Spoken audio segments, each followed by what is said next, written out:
Man, I say, man, just take it day by day. That's the biggest thing. Just going day by day. Just continue to find ways to get better. It's always ways to get better. And, no matter how I felt, no matter how anybody else felt about the game last week, for me, I got to be better. I got to be better for the team each and every week. And, that's all I do. So. You connected on that 41-yarder to Chris Blair in the game, but the one to Casey kind of just before that, you guys were just this close. What was that conversation like between the two of you when you got back to the sideline? Oh man, we just said we were gonna connect the next time we got the chance, and we did. It wasn't on the go ball, but it was on. We had a spot throw. I think that was before it, so we had a basic after that. Me and I think 7 targets to Casey, I think. So I believe we completed a couple of them. So yeah, man, just having that trust and just the chemistry we built out here on the practice field. Just knowing that okay, we didn't get it the first time. I know I can still come back to him and he'll make the play. So. And that chemistry like that.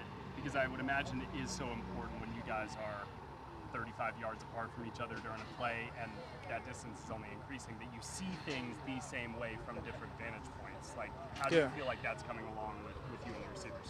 I mean, it's great. It's just reps. We do a lot of routes on there each and every day, and then obviously we get a lot of reps in team periods, and we take advantage of those. That's the biggest thing. Just make sure you take advantage of every rep.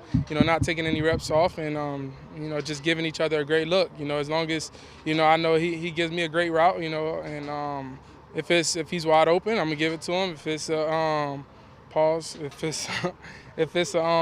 he's covered and we got that connection we built, I know where to put the ball at so he can catch it. So that's just something that you grow on each and every day. So.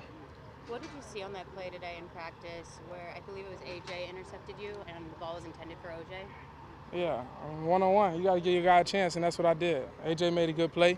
He was out of bounds, though.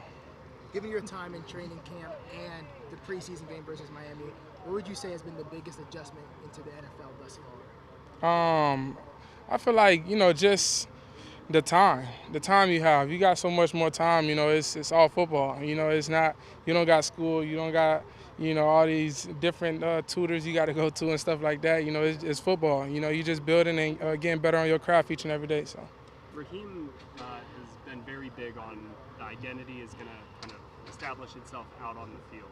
And I'm curious, just from your perspective, is there any aspect of this team as a whole, as a group, that has kind of like stood out to you so far that maybe could be defined as like an identity or something like that? I feel like this team is very consistent. I feel like this team comes out with attitude to want to work each and every day. And that's the biggest thing. These days can be long, especially in camp. You're going long days, and coming in at 6 in the morning, leaving at 6 at night. So it's like sometimes that's just a range. But it's always different. But it's always it's long days. So for people to continue to be consistent, still come out with that same attitude, to want to get better, to want to put in the work, and knowing that that's what it's going to take to help this team win football games, it's special.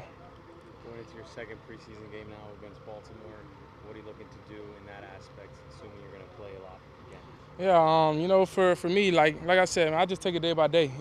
We had 2 really good practices these past 2 days, and just continue to build. And for me, it's just like, just make sure I stay on track. Stay consistent with everything I do. My attitude. Obviously the accuracy part as a quarterback, you got to be consistent with that. But just my attitude. Just the way I attack each and every opportunity I get to be on the field, and that's what it's always about. So.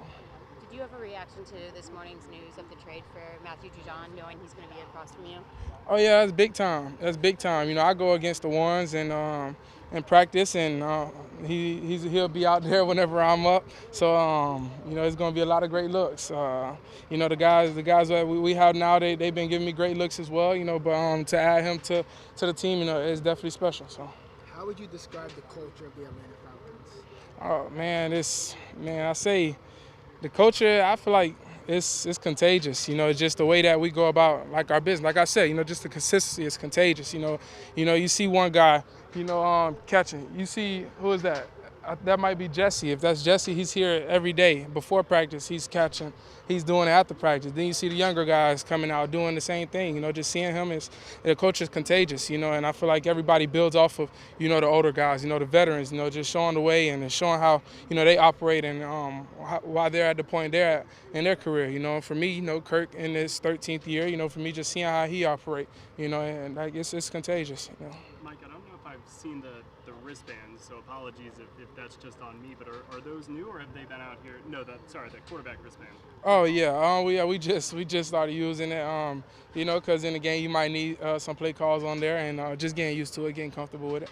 Is that something you have any experience with during your career so far? Yeah, I've always had wristband.